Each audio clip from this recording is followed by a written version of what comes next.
नमस्कार विद्यार्थी मित्रों, पराशर ग्रुप ऑफ स्कूलना ऑनलाइन एज्युकेशन में सर्व विद्यार्थी मित्रों हार्दिक स्वागत है। आजनो विषय है हिंदी धोरण 7 काव्य नंबर 7 बढ़े कहानी उनका प्रकार कहानी निर्माण भाग नंबर 3। स्वापोथी लेखन सवाल नंबर 15। नीचे दिए गए चित्र के आधार पर कहानी का लेखन अपनी नोटबुक में लिखिए। यानी आपेल चित्र जे छे ए चित्र उपरथी आपणे कहानी जे छे ए कहानी लेखन लखवानुं छे। तो शुरुआत करते हैं। एक जंगल में एक शेर रहता था। वह रोज जंगल में कई जानवरों का शिकार करता था।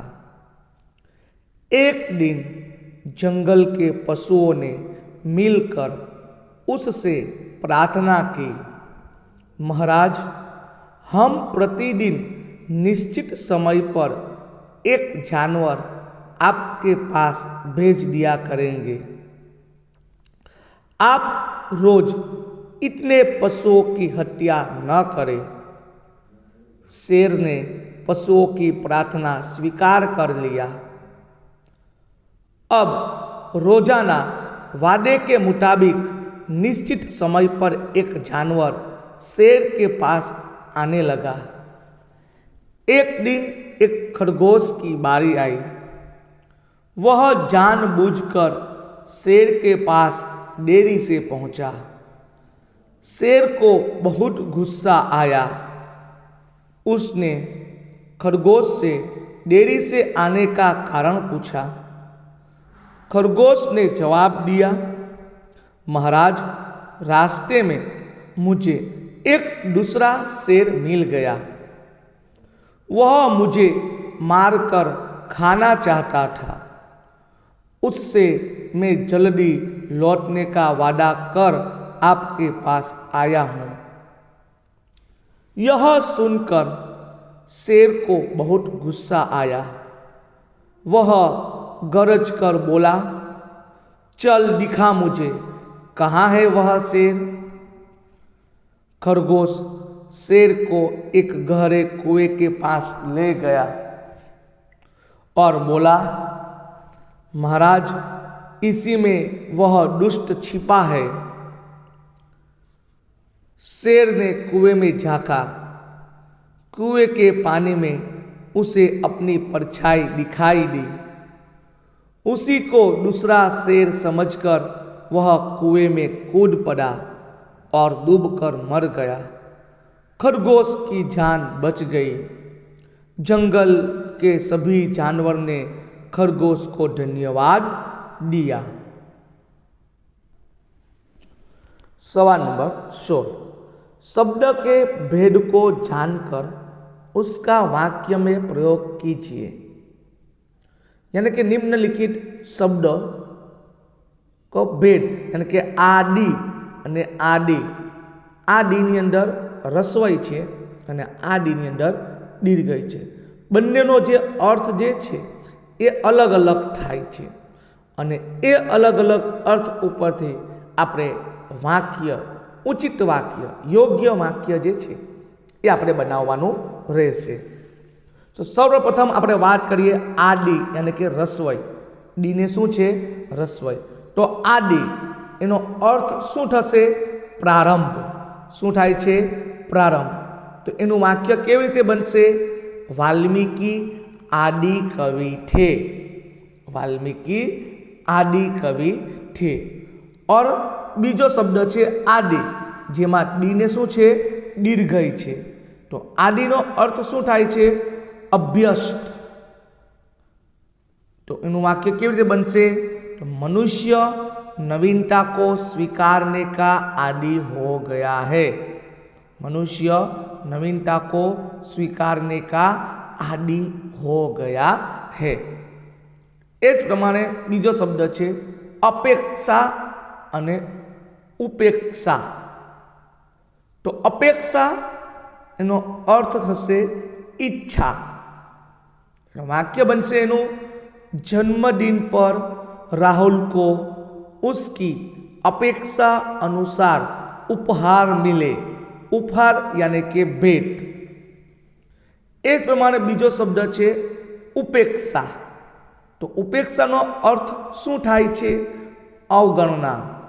शू थाय छे? अवगणना। तो एनु वाक्य केवी रीते बनशे? कभी किसी की उपेक्षा नहीं करनी चाहिए। कभी किसी की उपेक्षा नहीं करनी चाहिए। ए प्रमाणे त्रीजो शब्द छे अशक्त अने आसक्त। ध्यान रखजो, अशक्त अने आसक्त। तो अशक्त शब्दनो अर्थ शू थाय छे? असमर्थ। शू थशे? असमर्थ। तो वाक्य केवी रीते बनशे? मेरे पेट में चोट लगने के कारण चलने में अशक्त हूं। चलने में अशक्त हूं। और आसक्त, तो आसक्त नो अर्थ शू थशे? मुग्ध। तो वाक्य केवी रीते बनशे? चित्रकार की कला पर सभी आसक्त हो गए। आसक्त यानी के मुग्ध हो गए। 4 गृह अने ग्रह। गृह अने ग्रह। गृह शब्दनो अर्थ शू थाय? घर। तो वाक्य मेरे गृह के पास एक मंदिर है। अने ग्रह, ग्रह यानी के जे आपणे ब्रह्मांडनी अंदर बुध, शुक्र, पृथ्वी आदि शू छे? ग्रह छे। तो वाक्य शू बनशे एनु? शिक्षक ने छात्र को ग्रहों के बारे में समझाया। एज प्रमाणे 5 बहार अने बाहर। तो बहार एटले के वसंत। बहार नो अर्थ शू थशे? वसंत। तो वाक्य केवी रीते बनशे? पतझड़ का मौसम जाते ही वृक्ष पर बहार आ गई। इस प्रमाणे बाहर, बाहर એટલે कहीं से बाहर। उनका वाक्य कैसे होता है? मेरे घर के बाहर बगीचा है। मेरे घर के बाहर बगीचा है। ए प्रमाणे शोक अने शोक। शोक अने शोक। तो शोक એટલે કે ચાવ। शोक ना अर्थ शू थशे? चाव। तो वाक्य केवी रीते बनशे? मुझे क्रिकेट खेलने का शौक है। शोक, शोक એટલે કે उदासी। वाक्य शू बनशे? किशन आज शोकग्रस्त दिखाई दे रहा है। एक प्रमाणे सवाल नंबर 17 कहानी आगे बढ़ाइए। कहानी को स्वयं लिखिए। तो एक दिन अकबर ने बीरबल से पूछा, बीरबल दुनिया में सबसे अधिक शक्तिशाली कौन है? बीरबल ने क्या कहा होगा? कहानी आगे बढ़ाइए। तो शुरुआत करते हैं। एक दिन अकबर ने बीरबल से पूछा, बीरबल दुनिया में सबसे अधिक शक्तिशाली कौन है? बीरबल ने कहा, जहांपना सबसे शक्तिशाली है गोद में खिलने वाला छोटा सा बच्चा।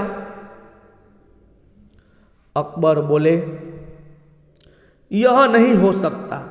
जो बालक अपने पैरों पर चल फिर नहीं सकता वह भला सबसे ताकतवर कैसे हो सकता है? इस बात को साबित करके बताओ। अगले दिन बीरबल गोद में एक छोटे से बच्चे को लेकर हाजिर हुए। अकबर ने उत्सुकता से पूछा, बीरबल यह कौन है? हुजूर, यह एक रिश्तेदार का बच्चा है। उसने बादशाह से उसे अपनी गोद में लेने की विनती की। अकबर ने गोद में लेने के थोड़ी देर बाद वह बच्चा अकबर की मूंछों को खींचने लगा। बीरबल तुरंत बोले, हुजूर, मैंने कहा था ना कि छोटा बच्चा सबसे शक्तिशाली होता है। इसने आपकी मूंछों को खींच लिया। आप ही बताइए, इसके सिवाय किसमें इतनी हिम्मत शक्ति है जो आपकी मूंछों को हाथ तक लगा सके। सभी ने बीरबल की बुद्धिमानी की प्रशंसा की। एक बार एक गेंद स्कूटर के साथ कहीं चली गई। उसके बाद गेंद के साथ क्या क्या हुआ होगा, सोचकर बताइए। तो एक गेंद रास्ते में पड़ी थी। स्कूटर वहां से गुजरा तो वह भी उसके पीछे के पहिए में फंस गई। वह उसी में फंसी रही और जहां जहां स्कूटर गया वहां वहां तक गेंद भी घूमती रही। स्कूटर वाला अपने सभी काम पूरे करके घर पहुंचा तो गेंद भी उसके घर पहुंच गई। मोहल्ले में कुछ बच्चे खेल रहे थे। बच्चों की नज़र उस गेंद पर पड़ी। बच्चे ने स्कूटर वाले को गेंद के बारे में बताया तो उसने वह गेंद निकालकर उन्हें दे दी। गेंद पाकर बच्चे खुश हो गए। वे उस गेंद से खूब क्रिकेट खेले। इस प्रमाणे सवाल नंबर 18, ढांचे पर से कहानी लिखिए। तो एक कुत्ता, मुंह में रोटी का टुकड़ा, छोटे पुल पर से जाना, पानी में अपनी परछाई देखना, परछाई को दूसरा कुत्ता समझना, रोटी का टुकड़ा छीन लेने के लिए भौंकना, अपना टुकड़ा गंवाना और सीख।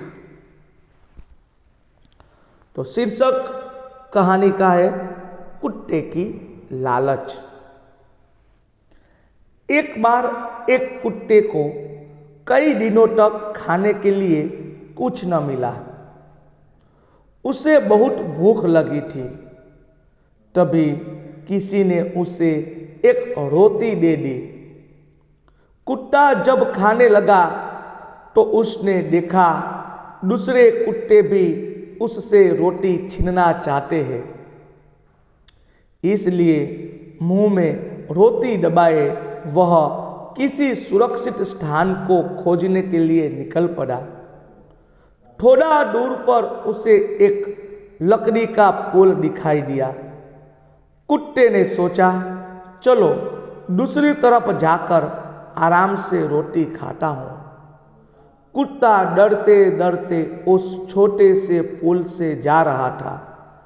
तभी उसकी नज़र पानी में पड़ी तो देखता है कि एक कुत्ता रोटी मुंह में दबाए नीचे पानी में खड़ा है।